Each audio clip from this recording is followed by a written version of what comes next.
Okay, so I'm going to quickly explain how you can add a fuse process to to a Google Cardboard project. What I mean by fuse is that when you gaze at something, if you fix your gaze for a set duration, then that will activate or deactivate something. Now, this is essentially a Google Cardboard demo project. I've taken the demo example provided by Google Cardboard. I've implemented Playmaker into the project.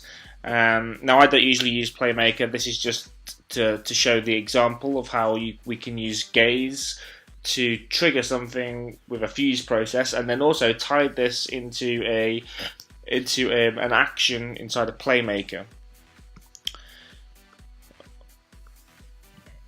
Oops. Okay, so if you take a look here, you've got your Google Cardboard there, and if you drill down through this, you can find you have the CardboardReticle. Now, if I quickly run the project, you'll see that the reticule is just a dot in the center of the screen. Now, when you see it in the stereoscopic view, you can see that there's a dot on each side. That's the reticule for each eye.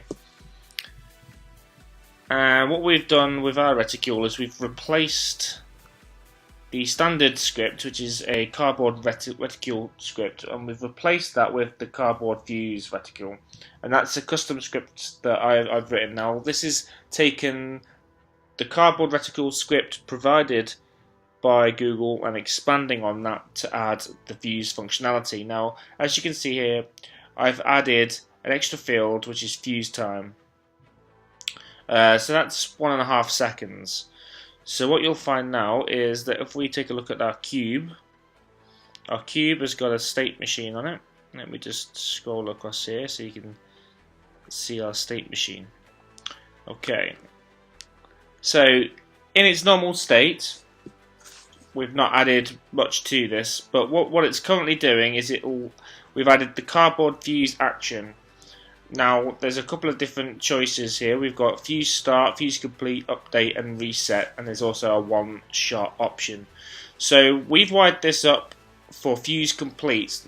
Now, fuse complete is what happens when the reticule is fixed on an object, the timer starts, and once the timer completes, the fuse is completed. So we get fuse start on as soon as the gaze is fixed on the object.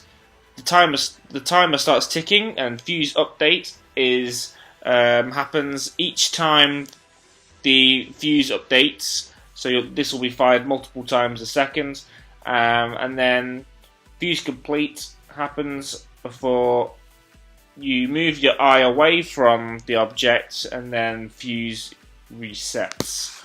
Okay, so in theory, what should happen is once the fuse completes, we're going to trigger an enter event, which will take us to state 2. Now in state 2 we have a blink action, and that will make our little cube there blink. And we've also added another fuse action. Now the fuse action here is set to fuse reset, so that means once the reticule has left the collision with the cube, then the cube will reset by taking us back to state 1. I've also added this little set visibility action here, which just resets the visibility of the cube when we leave this state. And that's just because with the blink action, sometimes you can leave the state and you've left the cube invisible. Okay, so let's give this a go. So now if I move the cube, it's the easiest way to keep the FSM in sight here. If I move the cube down until it passes over the reticule, you'll see the reticule fills up, expands, and then it's triggered, and we go into state 2, and the cube starts blinking. Now if we move the cube away from the reticule, you see how it's gone back to state 1 and reset. Okay, and let's leave the area again. Okay, I mean, we could do this multiple times, and it will start blinking each time after 1.5 seconds. So a few things we can tweak with this. We can stick one shot on. So we'll select state one shot. Then we'll run this.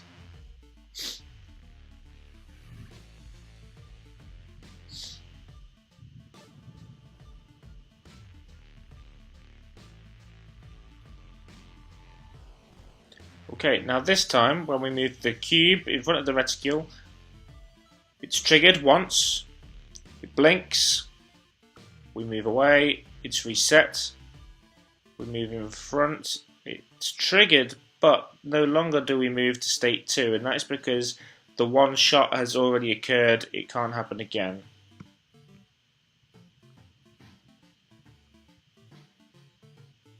And I think that pretty much describes the basics of how this works. I'll include the scripts in links underneath the video.